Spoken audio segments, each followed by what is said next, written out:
ख्रिस्तातील माझे प्रिय बंधू आणि भगिनींनो, माझं नाव नवीन शेखर आहे.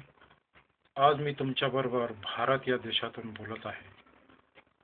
राज्य महाराष्ट्र, जिल्हा कोल्हापूर आणि सदर बाजार नावाच्या एका छोट्याशा भागातून मी आज तुमच्याबरोबर बोलत आहे. आज आपण स्तोत्र संहिता याचा 103 हा अध्याय वाचणार आहोत. परमेश्वर देवाने आपल्या जीवनात जे जे उपकार केले त्या सर्व उपकाराबद्दल परमेश्वराची स्तुती कशी करायची, त्याची आराधना कशी करायची, त्याचे उपकार स्मरण कसं करायचं ते या स्तोत्रामध्ये आपण वाचणार आहोत. आपले कान उघडे करून आपण ते ऐकणार आहोत आणि ते ऐकल्यामुळे आपल्या हृदयाचा, आपल्या अंतःकरणाचा ताबा त्या क्षणाला परमेश्वराचा आत्मा घेईल आणि त्याचे पवित्र वचन, एक असं वचन जे आपल्या हृदयाला भेदून जाईल आणि आपल्याला स्पर्श करेल आणि खरोखर आपली चूक आपल्याला कळून येईल. आणि ज्यावेळेस आपल्याला असं कळेल त्यावेळेस देवाचा पवित्र आत्मा आपल्याला स्पर्श करेल आणि येणाऱ्या दिवसांमध्ये आपण परमेश्वराची स्तुती कशी करावी हे देवाचा पवित्र आत्मा आपल्यास आठवून देईल आणि परमेश्वराच्या नावाचा गौरव होईल.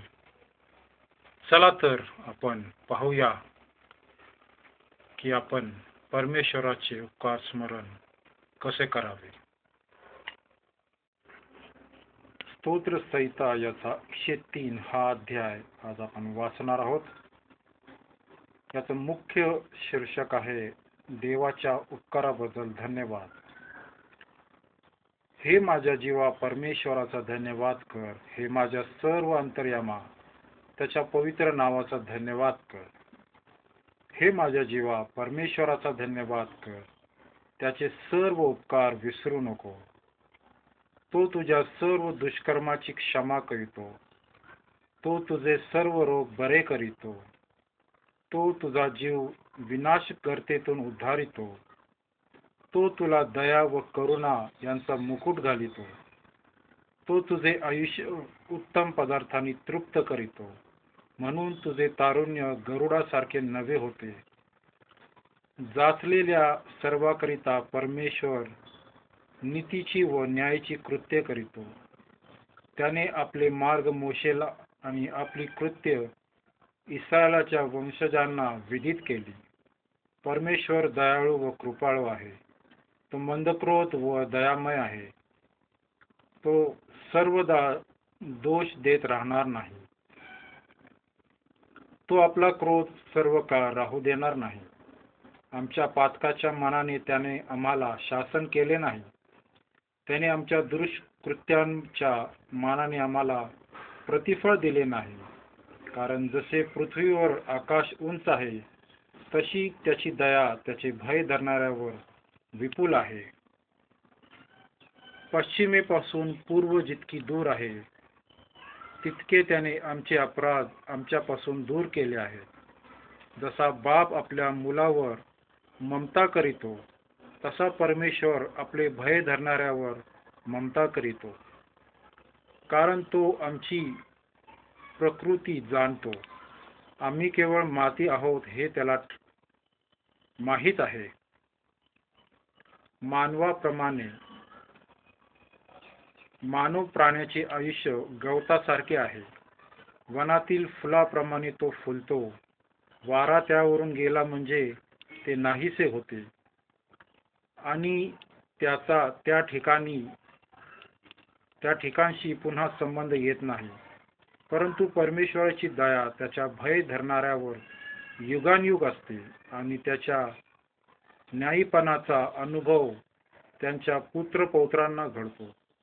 म्हणजे त्याचा करार जे पाळतात आणि त्याच्या विधींचे स्मरण ठेवून त्याप्रमाणे चालतात त्यांना तो घडतो.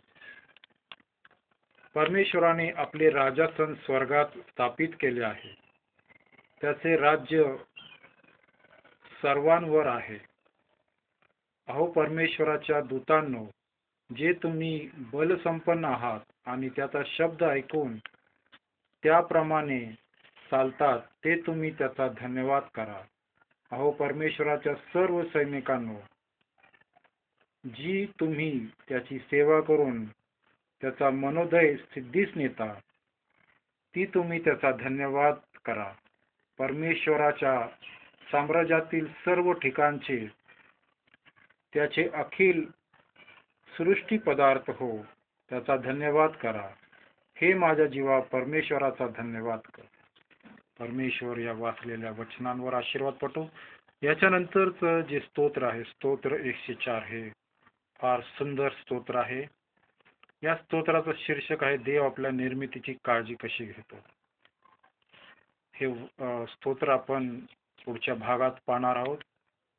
स्तोत्र संहिता 103 हा अध्याय आपण आताच वाचला आहे.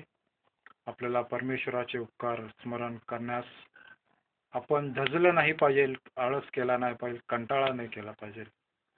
तर त्याच्या नावाला आपण धन्यवाद द्यावा, म्हणजे परमेश्वर आपल्याला आकाश कपाटे उघडून आशीर्वाद देईल.